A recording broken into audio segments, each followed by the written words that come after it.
Assalamu alaikum everyone. Today is 4th February, World Cancer Day. The day aims to promote awareness about cancer. It also helps to strengthen that strive to improve cancer care, detection, preventive measures, and treatment. Cancer is a group of diseases that can affect your body parts and your organs. Cancer can economically abnormal growth that of cells and divide uncontrollably. Cancer is one kind of diseases that can spread from your body very quickly in your parts, organs, tissues, or another everything. The theme of World Cancer Day 2024 is Close the Care Gap.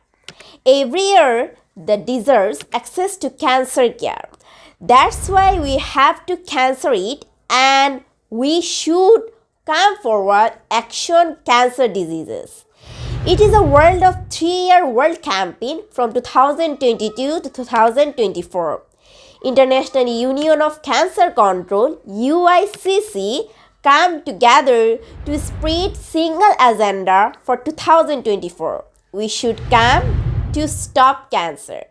Multiple activities shoot forward and take from different kinds of NGOs and worldly sites. That's why we should come forward to take activities against cancer. Thank you very much.